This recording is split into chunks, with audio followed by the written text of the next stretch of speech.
tassa bhagavato arahato samma sambuddhassa namo tassa bhagavato arahato samma sambuddhassa namo tassa bhagavato arahato samma sambuddhassa.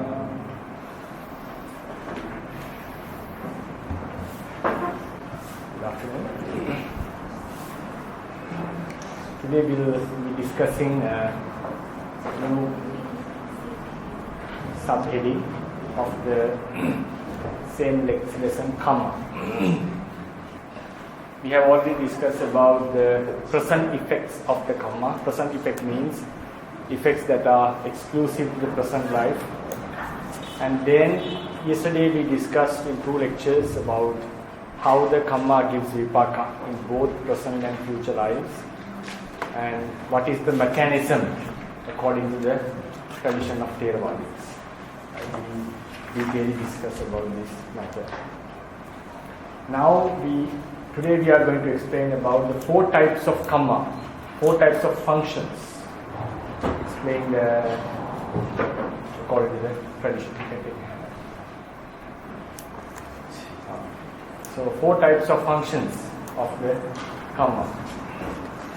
So there are altogether, we normally say 4 types of functions: janakakamma, upatthambhakakamma, upapīlakakamma, and upaghātakakamma. Janakakamma means productive function. Kammas produce vipaka chitta cetasikas and kammaja rupas accordingly. Then upatthambhakakamma means it supports the life and also sometimes another kamma. Upapīlakakamma means it disturbs or obstructs the life of a being or another kamma. Then upaghātakakamma means it sometimes it disrupts the life of a being, or sometimes it disrupts completely another kamma. So these are the 4 functions. So yesterday we discussed about how a kammic force is left within the mind stream and how it gets ripened as a vipaka. Now today we are going to explain, and also we mentioned there are 4 ways the kamma results in the samsara.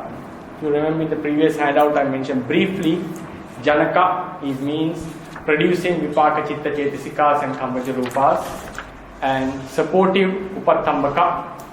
Upapīlaka is disturbing or obstructing. Upaghātaka means destructing, completely destroying. So, but yesterday we gave more focus in the mechanism of how the kamma gives results. We mostly focused on the vipaka chitta, how it produces vipaka chitta cetasikas. We briefly explained about kammaja rupas, but mainly about the vipaka chitta cetasikas. So now today we are going to explain all the 4 types, how a kamma can support, how affect a being and also other kammas in the existence. So there are 4 functions as we mentioned: productive function, supportive function, obstructive function, and destructive function.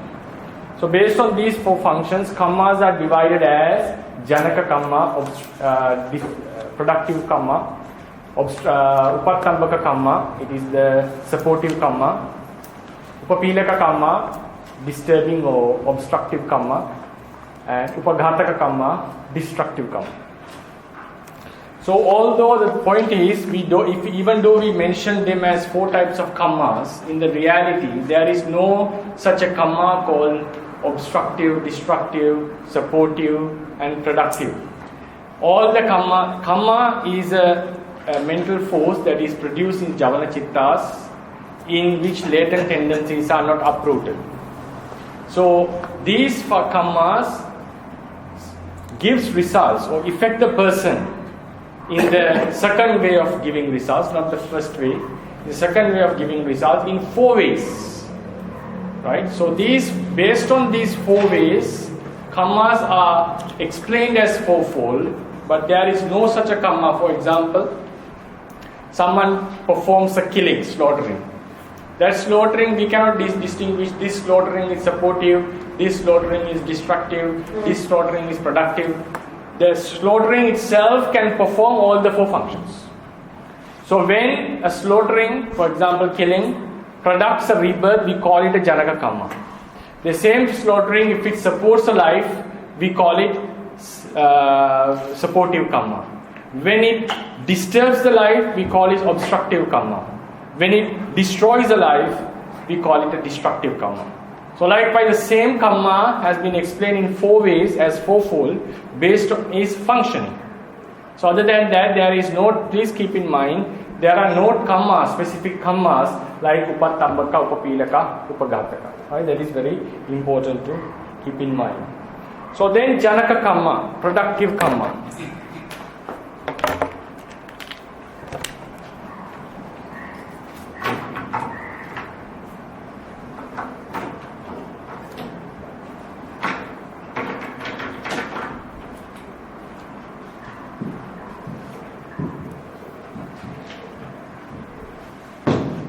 Janakakamma means, kamma we already discussed in the last yesterday also. Kamma produces vipaka chitta chetasikas and kamma jarupas.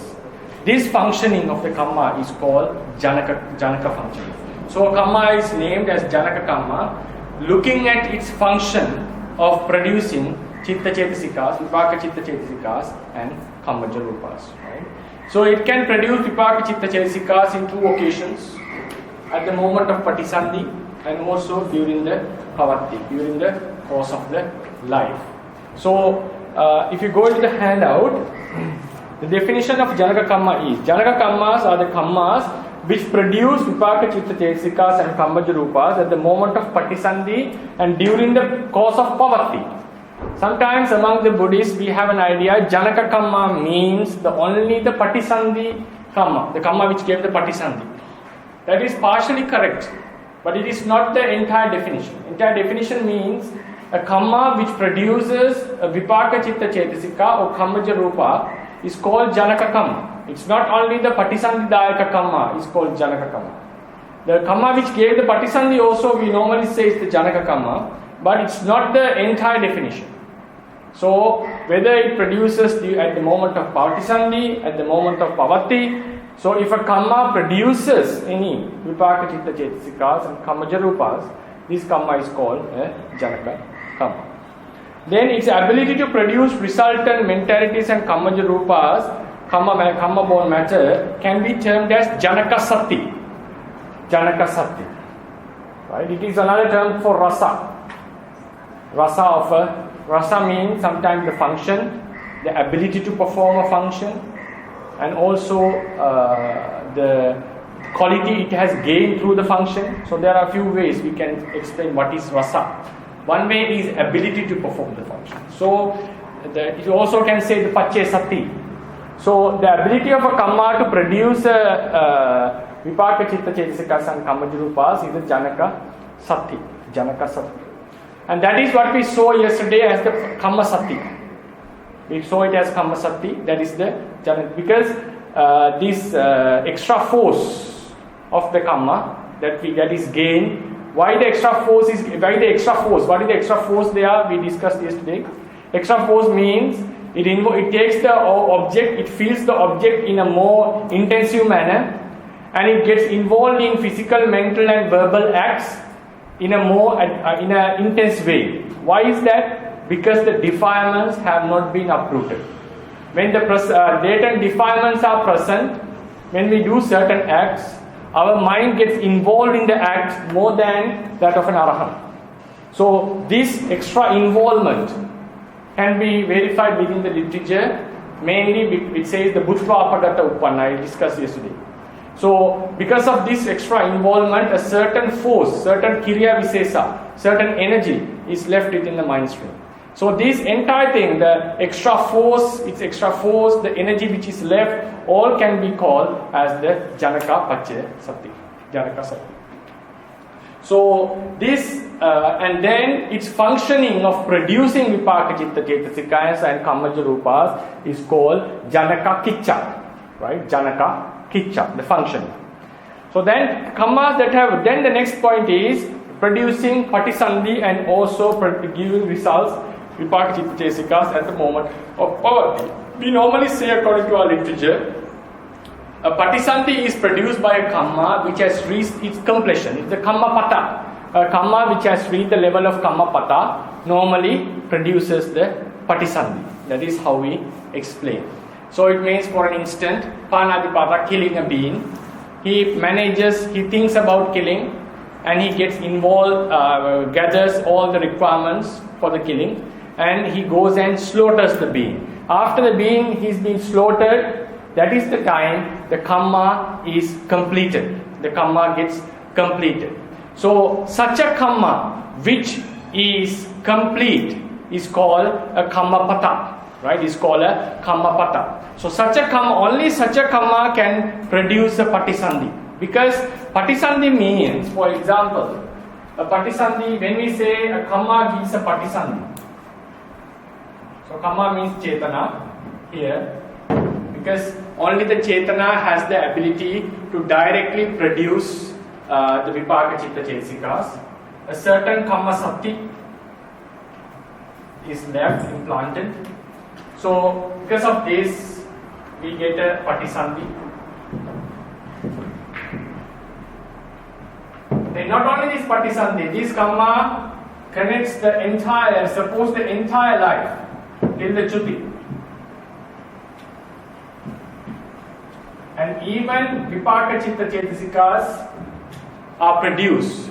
We can say many vipaka chitta cetasikas are produced within our life because of this patisandhi dayaka kamma. So patisandhi, giving patisandhi means it's not only producing the patisandhi chitta cetasikas and kammaja rupas. No. Patisandhi means this kamma gets ripened as an entire life. We normally say eko attabhavo hutva vipachati. The entire life is a production of the patisandhi kamma. It's not just the patisandhi moment. It's another thing that we have to look into this life. So therefore, that's why Buddha mentions kamma is the refuge of the beings. We are born out of kamma. Our life is completely depending upon kamma. The entire life is a production of kamma. It doesn't mean that whatever happens in the life is a result of kamma. When we say the life, mainly it refers to the patisandhi, bhavanga, kammaja rupas, vipakas. These are the life. Kamma bhava, upapatti bhava means. According to Abhidhamma point of view, if we are asked to explain the life, what is the most important part of a life? That is the vipaka, chitta cetasikas and kammaja rupas. That is actually, in Abhidhamma point of view, if we explain life, is vipaka, chitta cetasikas and kammaja rupas. Our kammas, other chittas, kusala, akusala chittas, are outcomes from this vipaka process. So when we say a kamma is giving a patisandhi, don't think it's just, don't confine our idea only to a patisandhi chitta. Normally we say it gives results fulfilling an entire life. Attabhavam pureman, or eko attabhavo bhutva. That is how we explain. So therefore, to give such a result as an entire life, becoming an entire life, the kamma has to be complete. It should not be a partial or half kamma. It has to be a complete kamma. So that complete kamma is called kamma pata.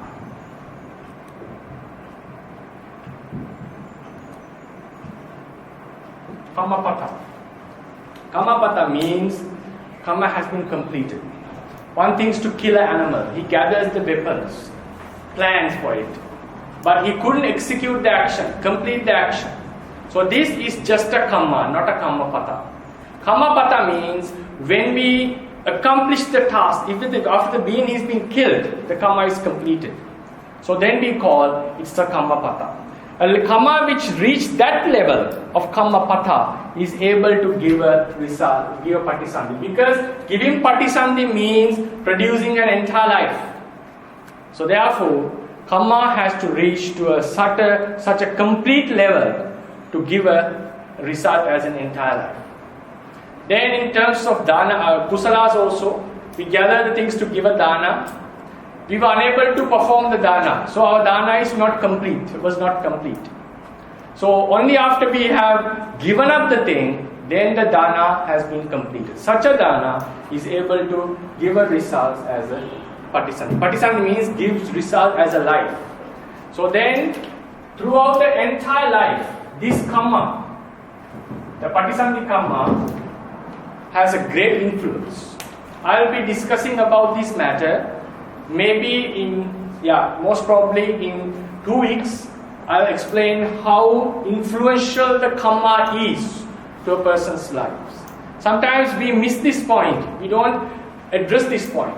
But when we understand the influence of the kamma, actually our characteristics, our temperaments, dispositions, and our wisdom, they are all greatly depend upon the level of the kamma which gave the rebirth. But it doesn't mean that everything is determined by the kamma. But there are some things that are determined by the kamma that we cannot overcome. That is why how much an animal put effort, he is unable to reach his wisdom, bring his wisdom to a level of a human. So therefore, the patisandhi kamma has also determines certain attributes of our lives. That is why a being like us can never be a Buddha in this life. It's not because it's not only because the Buddha Sasana is still prevailing. Even if the Buddha Sasana was not prevailing, an unmatured being is unable to become Buddha, because one thing is his qualities are not complete. At the same time, his life also, his patisandhi kamma, sometimes is not suitable to reach that level. So therefore, there are certain things that are determined by the birth. Not everything is determined by the birth. That is what the Buddha prohibited as upapīlakakamma. So what I want to emphasize here is, we'll discuss this matter later when we come to that lecture. Kamma leaves a certain force. We discuss this in detail as the kamma sapti. We don't determine this as separate ultimate reality. It is a force or a certain kind of imprint of the kamma. This is, we call it pavattakhara, the manner the kamma was done. The manner the kamma was done remains in the mind stream. Why it gets remain? Because there is an extra effort, extra involvement in our actions in our actions and with regard to the objects. Why is that? Why do we have extra involvement or extra tasting of the object or extra involvement of the actions? Because our defilements are not uprooted. So unconsciously, even though we are not aware of that, unconsciously our acts are influenced by our defilements, latent defilements. The example I gave yesterday was, sometimes our childhood experiences have an impact in our lives. We are subconsciously, it is influencing us.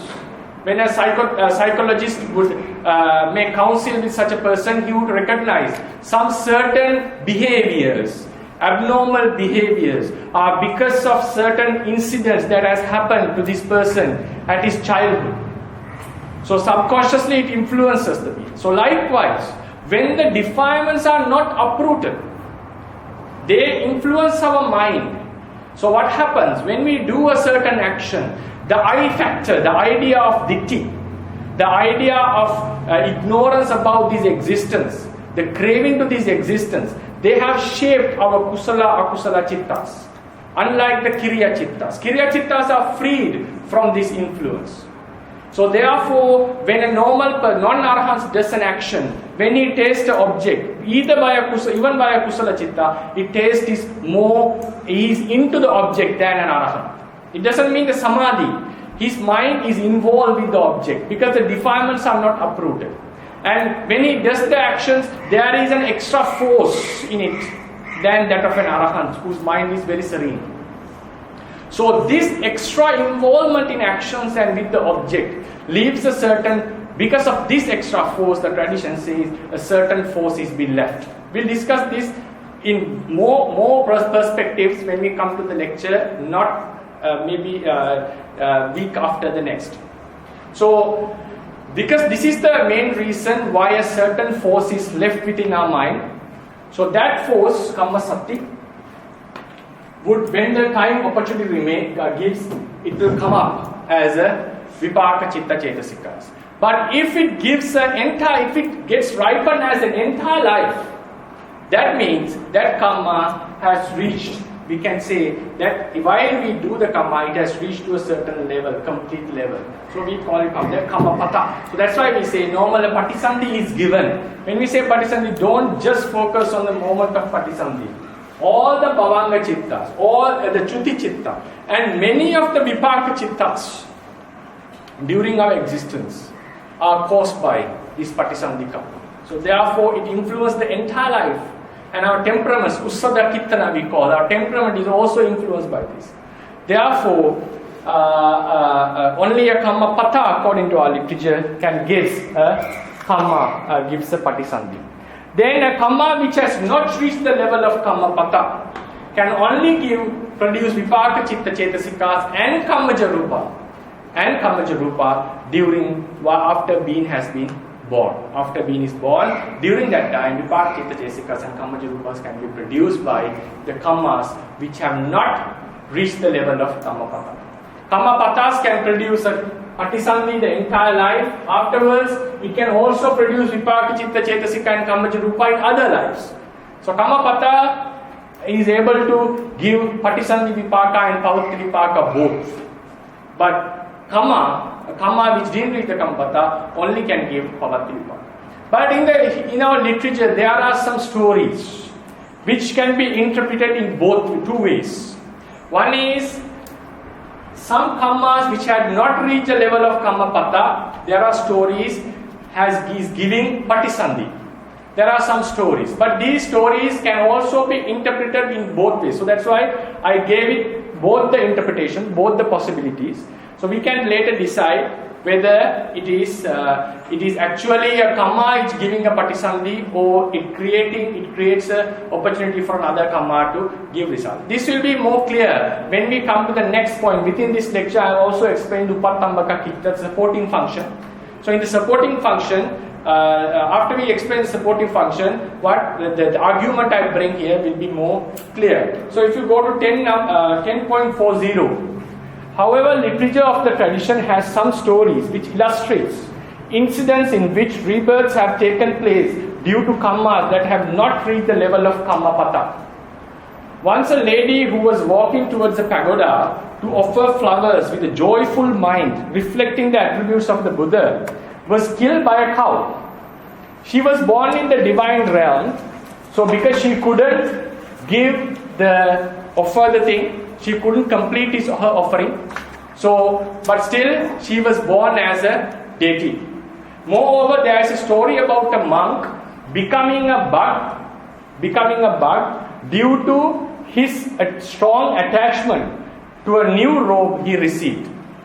His sister offered him a robe, and he was fully attached to this. Attachment towards all your own requisites is not considered as a Kamma Pata.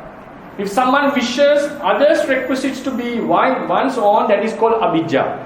Attachment towards one's own requisites is a acceptable lobha, but still is akusala, but it's acceptable. So this lobha has caused him to be a bug in the robe. So when the story goes, when a monk passes away, his all requisites will belong to his upaghātaka, the attendant. And this monk suddenly died. There was no attendant who took care of him. So then all the requisites actually the robe will belong to the attendant. Then if there is no attendant, all the requisites of the monk belong to the sangha. It has to be distributed according to the sangika rules.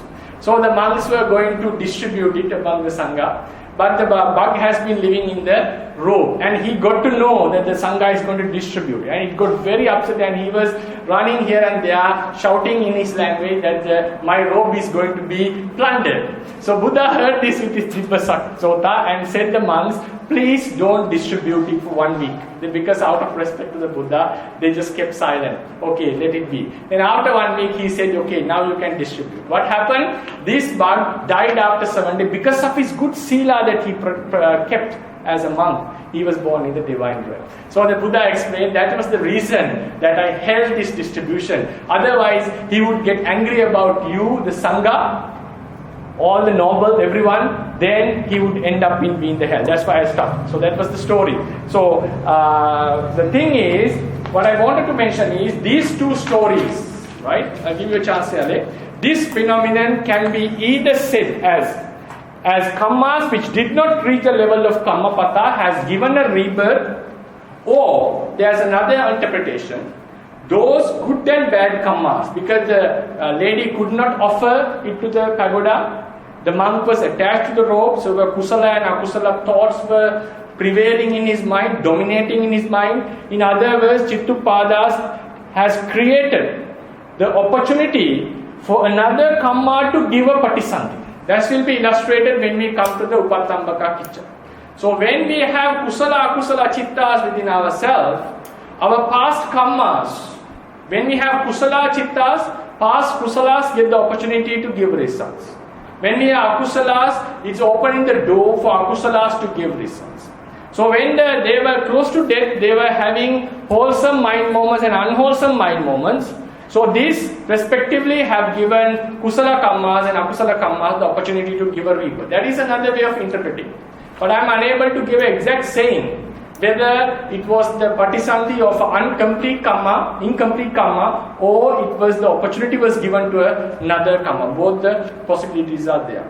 With regard to the Pita Vimanavatu, the lady's story, who was going to offer the Buddha, it is also possible to assume that she was born in heavens not because of her incomplete effort to the offering, but owing to being delighted in the attributes of the Buddha. So when you contemplate and attributes the good qualities of the Buddha, this is also reason to be born in the heavens. So therefore there are many ways you can interpret this. It is a very profound topic. But according to the tradition, normally we say, that is what I mentioned in the 10.939. 10.39 fundamental is, kamma patas give patisandhi, and kammas which have not reached the level of kammapata can give only pavatti and pavatti vipaka. Kamma chitta jesika, kamma vipaka chitta jesika and kamma rupas can be produced during the pavatti. Yes, sir. How does the bug know? Sorry? How does the bug know? Oh, that is okay. I'm unable to explain that. That is how the story says. He's asking how that bug knows that the thing is going to be distributed. So maybe that is that animal had something. So in another related to another dog, how can judge this story is true? Oh, that is a different case. We'll discuss this matter later. Okay? Anyway, so then 10.41. The next point is when a patisandhi is given in one life. Patisandhi chitta, bhavanga chittas, chuti chittas, and some vipaka chittas of that life are produced by the kamma which gave the patisandhi. It means when a kamma gives the patisandhi, all the bhavanga chittas and the chuti chitta and some vipaka chittas, chakku sota gana jiva and so forth, are produced by the patisandhi chitta. Right? With regard to the next fundamental, the production of kammaja rupa. Kammaja rupas are also produced by a kamma.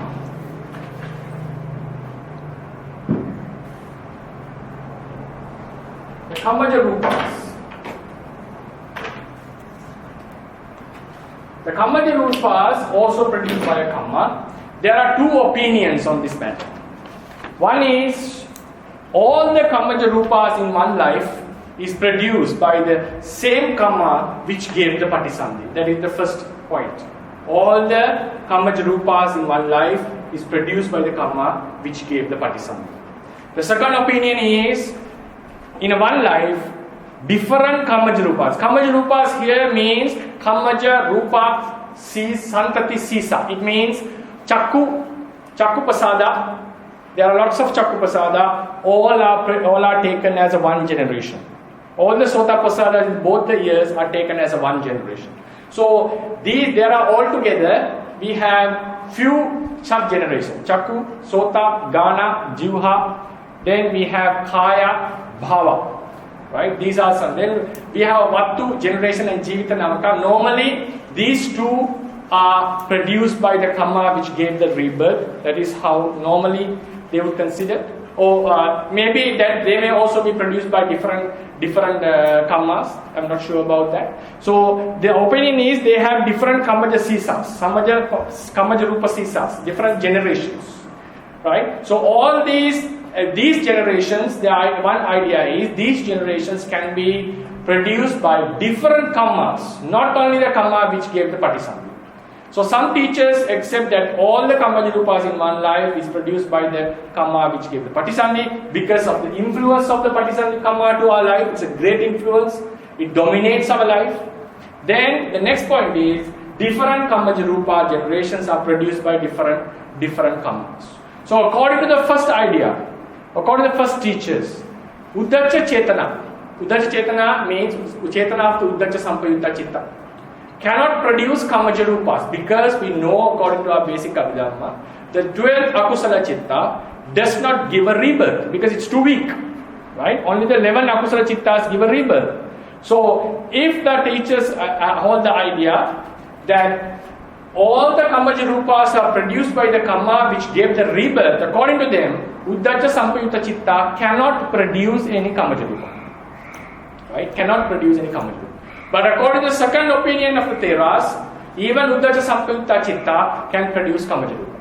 So the teacher who wrote the Abhidhamma Sangaha, Venerable Acharya Anuruddha, was in the opinion of the second group. That's why he mentioned, if you remember in the fourth lesson you study in diploma, how many Chittas produce, how many Chetanas produce Kammaja Rupas? They would say 25 Chetanas. These 25 are Lokiya Chetanas, 17 Lokiya Kusala Chetanas, 13 Lokiya Kusala Chetanas except the 4 Arupa. Arupa Vipaka doesn't produce, Arupa Kusala doesn't produce any Kammaja Rupa. So 8 Mahakusala Chetana, 5 Rupavachara Kusala Chetana, 13, and then 12 Akusala Chetanas. So 25. So Venerable Anuruddha included the Uddacha Chetana. So he is of the opinion that Kammaja Rupas can be produced by Kammas other than the Kamma which gave the Patisandhi. Right? But some teachers are of the opinion, like for example, Mahatera, Rerukari Chandavimala Mahatera, he is of the opinion that all the Kammaja Rupas in one life is produced by the Patisandhi Chetana. Right? So this is the two opinions for your studies that I have introduced this.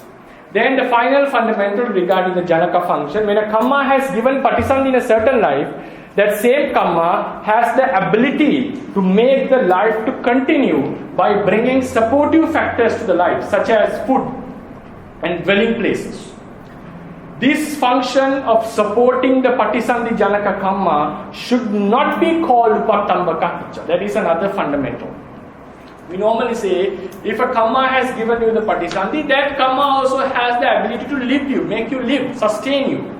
It will. So normally, Mahatera has mentioned, Chandavira Mahatera, don't worry, if someone makes a determination to become a monk or a nun, he has said, don't worry, don't think that you will, if you think that who will support me, what will happen to me if I live a homeless life and so forth. He says, don't worry about that, because the Patisandhi Kamma itself has the ability to support your life.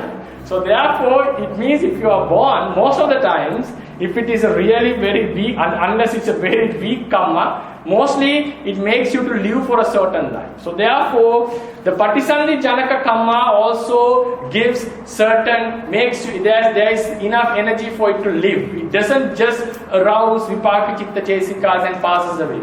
So there it needs the support of Uttuja and Uttu and all. But it also has the ability to bring you some food and attraction of others, so then you can sustain your life.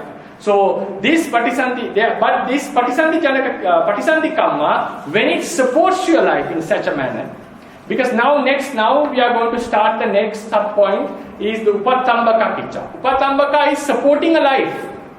But the support given by the patisandhi janakachitta, patisandhi kamma, janakakamma, should not be termed as a upatthambhaka function. It is the support of the patisandhi janakakamma, patisandhi kamma, for the life to sustain.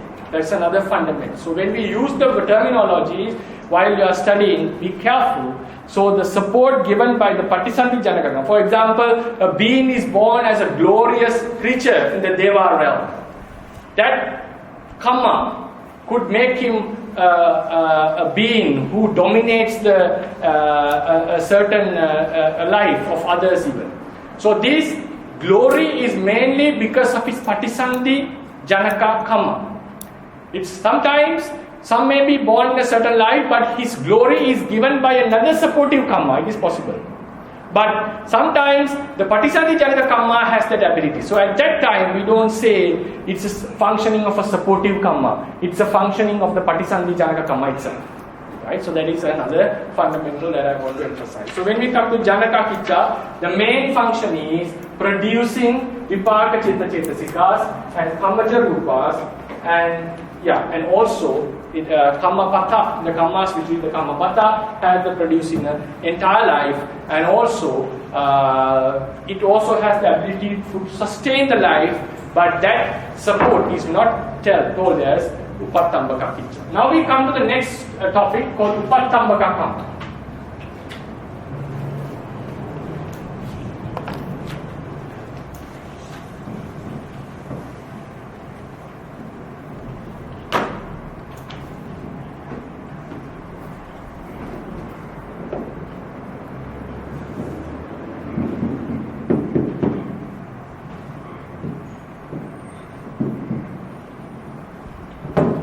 Upatthambhakakamma is translated as supportive kamma.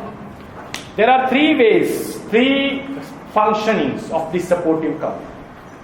Supporting a life produced by another kamma, that's why I say. A supportive function is found, we call it upatthambhaka, when a patisandhi is given by a certain kamma. This is called the patisandhi janakakamma. So a support can be given by another kamma.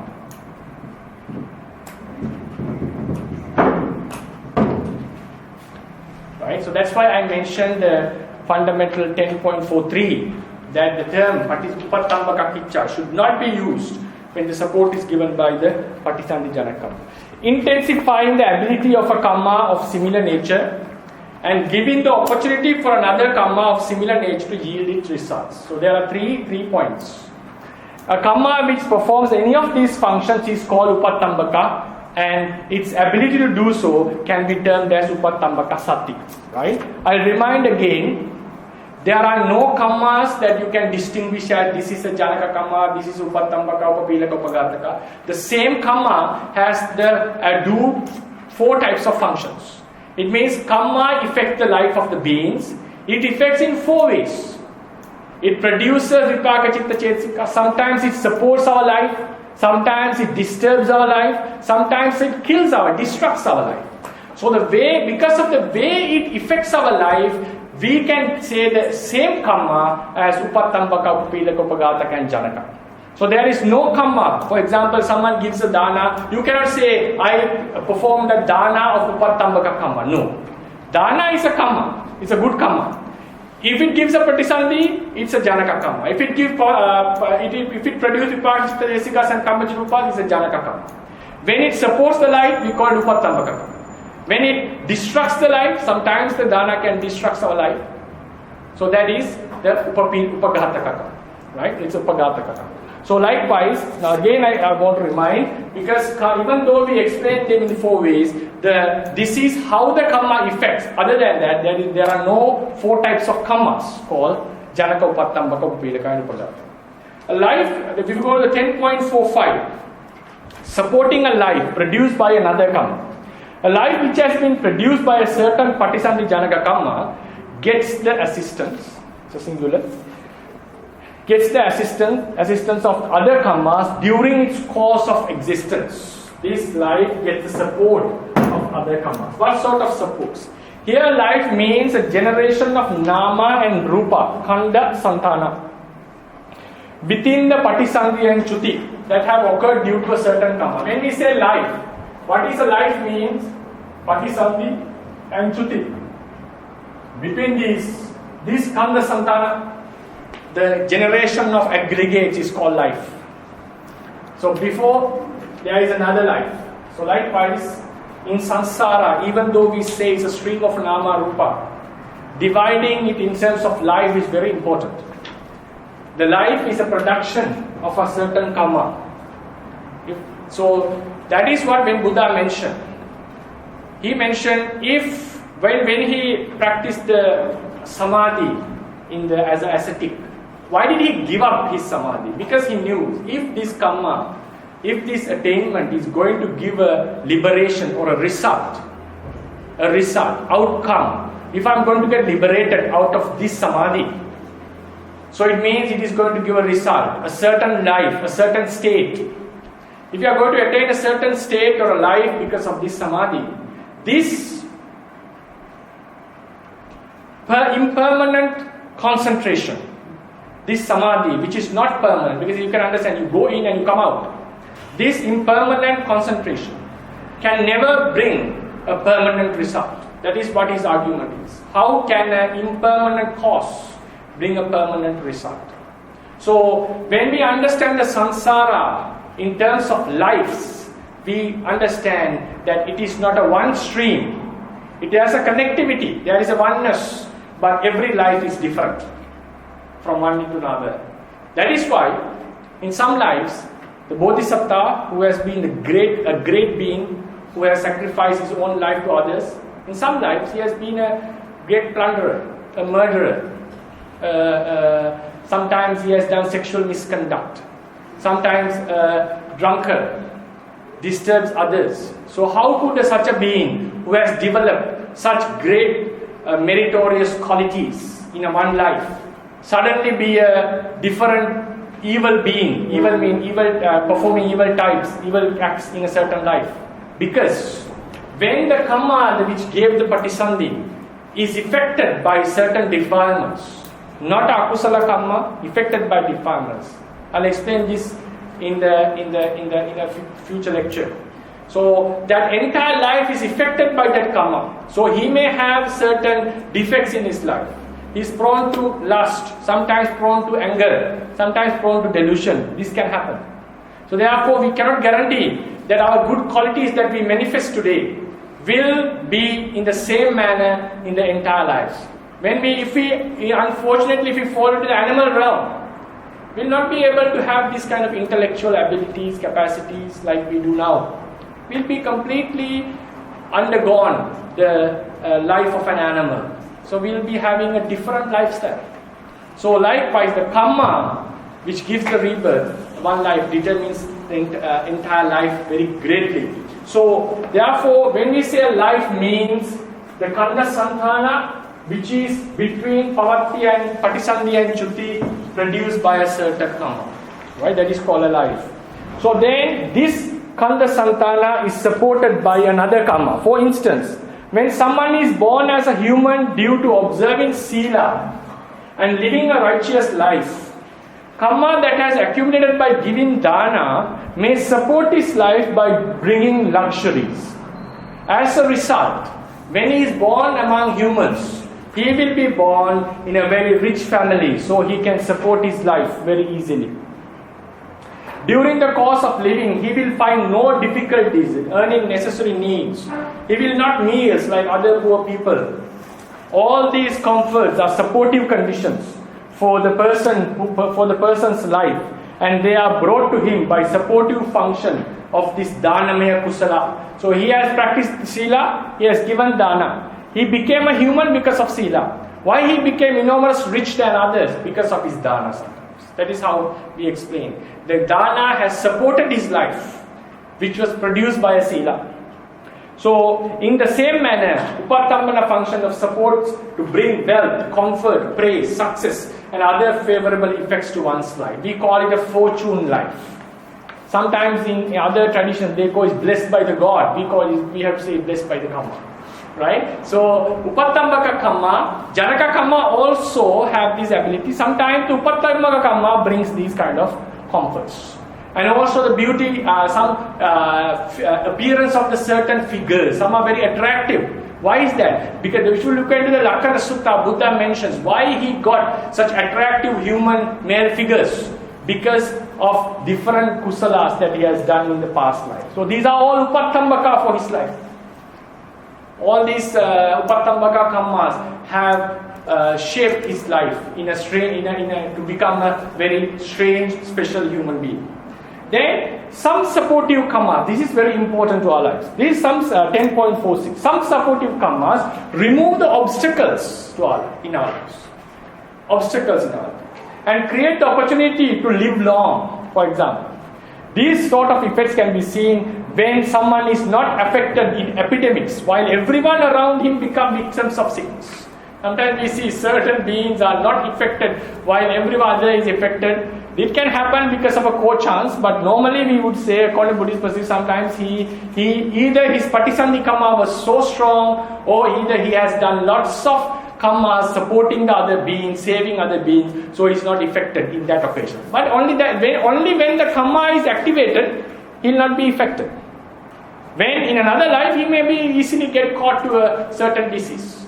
So these are all cause and effects, right? So it removes the obstacles. Buddhist authors have the custom of initiating their books with verses, venerating the triple gems, and sometimes their teachers. One objective of this veneration is that they long to accomplish their literal tasks without having any impediment such as sickness. The philosophy behind this act is the notion that upatthambhaka kusala kammas remove obstacles and facilitate smooth functioning of life and accomplishment of a particular task. So that is the philosophy behind. So upatthambhaka kamma supports our life, giving comfort, giving supportive factors, and also supports our life by removing the obstacles that can happen. Because of a past kamma or because of some natural problem, whatever obstacles that can come to a life. Obstacles are not brought all by the past life, past kamma. Natural obstacles. When a tsunami comes, everyone who get caught in the tsunami are not because of past kamma. Just a natural disaster can crush our life. When there is a war, if you take the Second World War, millions of people were killed. Not everyone who got killed are because of their past kamma. But if someone is very special, someone may be caught because of a past kamma. But if someone is very strong in his kamma, he may have a very lucky escape. So that is how in Buddhist perspective we explain. Not every death is because untimely death is not because of kamma. Right? So when such natural kammic obstacles or the cruelty of others obstruct our lives, when we have done good deeds, in past or maybe in the present, these obstacles can be stopped. There is a nice story given in Dhammapada called Ayuvardhana Kumara. There was a danger. Buddha recognized that in 7 days he is going to be eaten by a demon.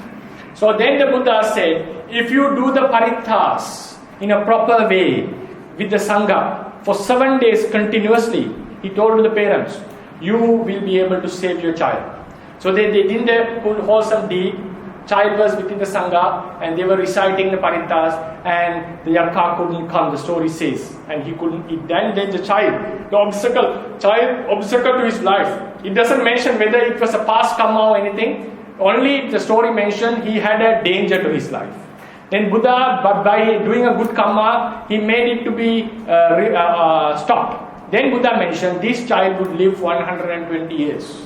So he uttered the verse, the very famous verse that we recite after a donation. Abhivadana silis nichang buddha pachayino chattaro dhamma vaddhanti ayuvanno sukham balam. What does it mean? This is Buddha's utterance. To one ever eager to revere and serve the elders, these 4 blessings accrue long life, beauty, happiness and power. Right? So elders doesn't only mean the ones who are older, ones who are high in virtue, ones who are high in quality, they are also considered as elders. Then, so if you go to the previous paragraph, it explains. There's another very important point. Second line. It is mentioned that by frequently paying homage and venerating those who deserve veneration, impediments to one's life can be prevented. When an obstacle to one's life, which could have caused death, is removed, his lifespan is said to be increased. Here, increasing the lifespan doesn't mean your lifespan will increase. There is an obstacle to your lifespan, and this is removed, so your lifespan will continue as natural. That is what is mentioned as lifespan is increasing. When the person enjoys his full lifespan, he is also said to have grown in physical complexion, happiness, and physical strength. If you go to the next fundamental, 10.47, the commentary further states that the lifespan determined by the upatthambhakakamma does not increase by a kamma done in the present. It does not increase. What the wholesome kamma can do is prevent the dangers to the life. So when the dangers are removed, it is said the lifespan has increased. That is another very important point. You cannot increase the lifespan of your upatthambhakakamma. So that's why some factors in our life are determined. You cannot make a duhetuka or tihetuka in one life. You cannot make a tihetuka into a degrade in your duhetuka. Right? So some factors are determined, but not everything. So Buddha refuted three theories, three wrong ideas. Divine creation, intelligent creation of a life. Intelligent manufacturing by a divine creature. Or happening without a cause. And everything is determined by the past kamma. He refused all these three theories in one sutta mentioned. If someone holds any of these three, they are very dangerous. You will not get any real human manly effort. No one will yield real effort if someone holds these theories. Why does this mean? Because everything is decided by the God. Later on, they invented the idea called the God has given the free will. It's something else. So if everything is created by the God, decided by the God, and if everything happens out of nothing, right? It is different from the. It is different from the. How to say? Today we have an explanation that everything happens according to nature. That is a sabhavavadi. It's a different ideology. It's a different view according to Buddhism. Here it does mean everything happens out of nothing. There is no such a cause. Normally people are not into that theory at the moment. Today we have the view according to, for example, science is a sabhavavadi theory according to Buddhism. It means there is a natural happening. Everything happens because of the nature. Naturally beings are born and their lives is determined.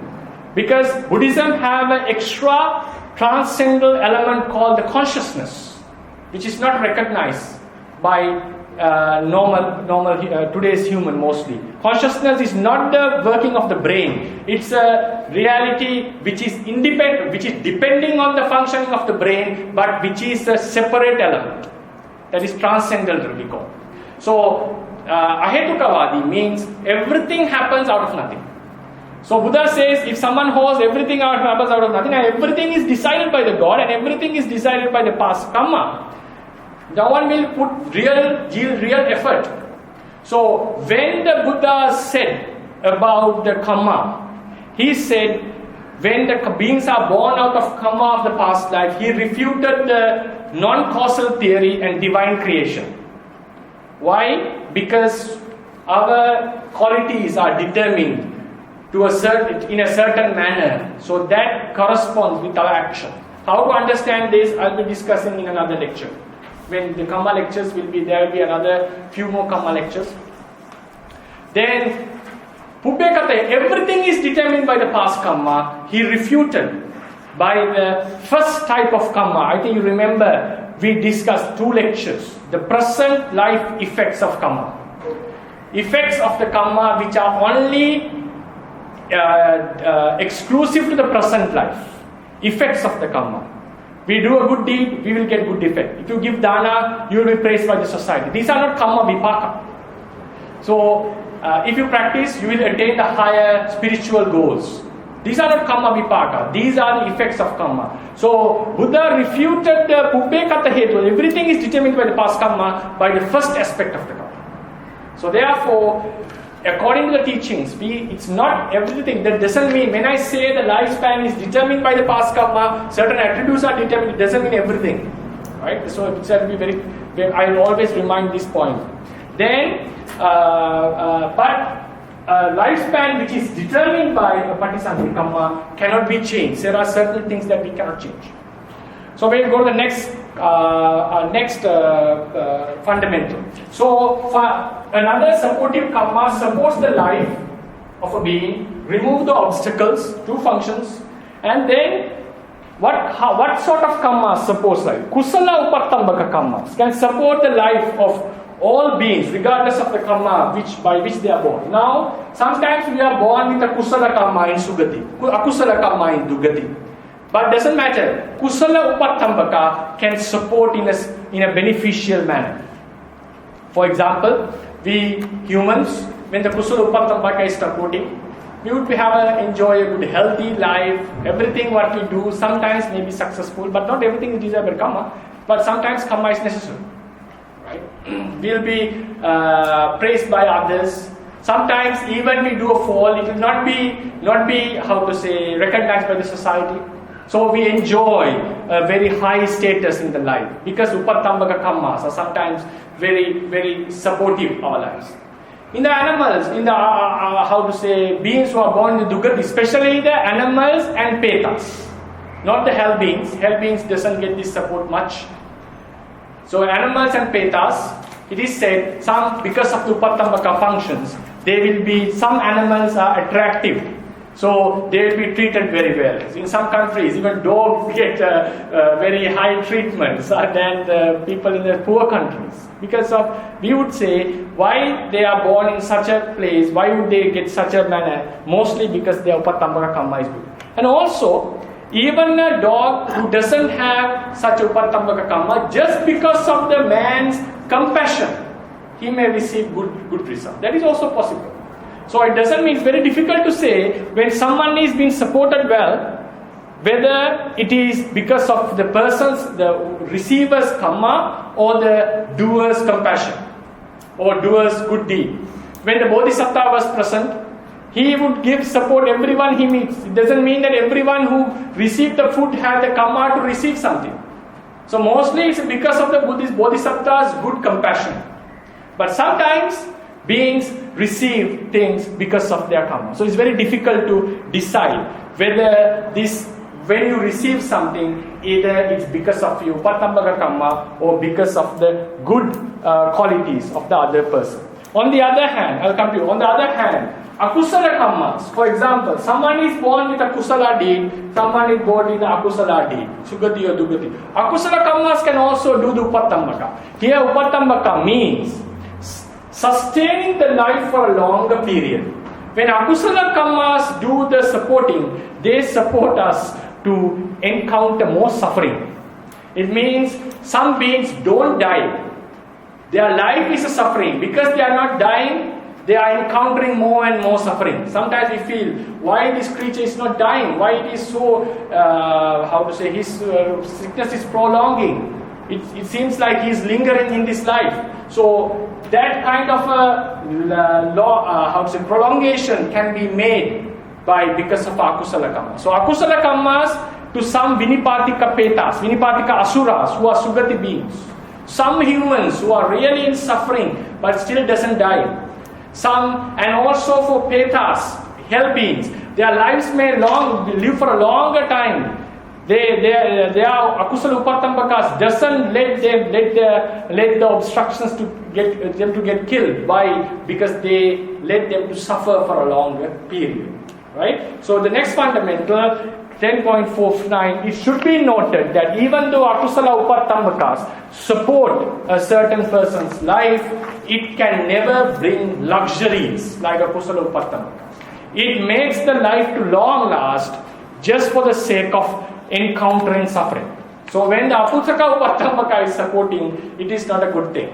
It is just supporting for the life to last long, so the being will encounter more suffering. Yeah, these are the points that I would like to talk in this lecture. I'll continue to the next lecture. There is a lot of information that I would like to discuss. So, but anyway, we will continue with the upatthambhaka. Fine. Yes, sir. For the Dugadi beings, Yeah. they become very healthy. That Sorry? is, Very? for the Dugadi beings, Yeah. they become very healthy. Healthy. Yeah. Yeah, Okay. healthy. Also, because of health, lifespan become longer. But because of health, he reduces the suffering. So this is what kind of upatthambhakakamma? If it is causing him happiness, like he is healthy, this is mostly because of his past upatthambhakakammas. And but it doesn't mean that, for example, Dugati being becomes healthy, and healthy means he is able to live, right? Because Continue. health has two results. Yeah. Two effects. One effect is lifespan longer. Yeah. Another effect is reduce the suffering. Yes. Coming Yes. from the sickness. Yes. So if it's like, for example, if you take the Nagas and all, if it is, we find that it's very healthy, that it's not affected by other things, we can say his healthiness is because of a past good upatthambhakakamma. But I want to say, beings are not always healthy because of their past karmas. The patisandhi kamma, the life we get, I said that it also has the energy for us to live, and also the conditions, weather conditions we are living in, the country we are living in, the support we gain from our parents, all have contributed to our health. We would say a person is extra healthy because of kamma. For example, like the Bakula's incident, Venerable Bakula. He would not, it says that once a year he get a one sneeze. Once a year he sneezes only one time. So other than that, even he has not catch a cold. So this kind of extraordinary healthiness, we would call it because of kamma. Otherwise, for example, dog, if we see that it's extraordinarily healthy, then we can assume that maybe this is because of a past kamma. But it doesn't mean that we are healthy because always of past kamma. These are most of the things that we encounter in our life. These things are because of our natural conditions, because of way of our living, because we are careful, we take our medicine, we take care of our body. So these are the reasons that we are healthy. But if a supportive kamma is causing that health, like in the case of Buddha or in the Bakula, then we would see that he is extraordinarily healthy than others. Then if the, akusala kamma is causing him to sustain, I don't think it would appear as healthy. He would be really unhealthy and suffering, but he still doesn't die. Right? So the ones who are observing him would feel his life is itself is a torture, but why doesn't he die? He's still continuing for a longer time. So this kind of continuation can be, I'm not saying always, can be because the akusala upatthambhakakamma is causing him to sustain in the life. Right? So this is something, it's a very complicated case. What I am telling is the possibilities. Only a person who has the ability to observe the kamma and vipaka will be able to exactly say whether his healthiness is caused by kamma or is caused by the natural other causes in the present life. Yes. So Bande says that the sickness can happen because of our own bad handling of the life, our bad habits, many reasons. It's not only kamma vipaka. Yes. Out of curiosity, let's say take the case of Ajahn Jha, for example. Yeah. If we have to guess, because at the end of his life he suffered. Yeah. In Yeah. a human basis Yeah. for almost 10 years. Yes. And he didn't die. Yeah. So in that case, would it be, let's say, if we have to guess, would it be akusala? I would not exactly say. You can assume is a past akusala kamma has caused him, but I'm not bold enough to say it is. Possibility is there. Yeah, because prolongation with sickness can happen even to human beings. The beings who are born in Sugati, they may suffer for a longer time without dying because akusala kamma is sustained. Possibility is there. Previous time you said that maybe because of upatthambhakakamma, maybe because of others' compassion. Yeah. But for the second case, we can also explain in another way. Others' compassion is provide the condition, make this person's own upatthambhakakamma natural, get the good condition. That is also possible, but when a huge donation is being given, we also can say it's out of just the compassion. Possible, what you say is also possible, right? And also it's possible, for example, Gosaka story, because the person has the kamma to receive, the other people feel like giving. When the Gosaka was taken to the hand by several people, they felt, and even animals, they felt like the child, the sonly affection towards it. So likewise, even because the person is so meritorious that the other person feels like giving, that is also possible. But these are all possibilities. So there is a case that he doesn't have such a special kamma to receive, only because of the person's compassion he is giving him. So in a case like Bodhisattva distributing wealth to others, if the being has a very bad demerit, unfortunate life, even the wealth is being distributed to everyone, he may be missed. So these are the cases like kamma is affecting. But most of the cases, personally, for example, when I analyze the life in this manner, I give the kamma. It's like when I give something that happens to personally my life, whether I consider it as a result of kamma or not, it's a very rare case. I would say, okay, a few occasions I have considered this is a kamma vipaka. But all the other cases, I would consider, good qualities of others, or good, cruelty of others, or my own mistakes. Right? So I would normally consider like that. So therefore, when we say kamma vipaka, this is not everything what we experience in our life is not a result of our kamma. Okay, so we'll start after a small break.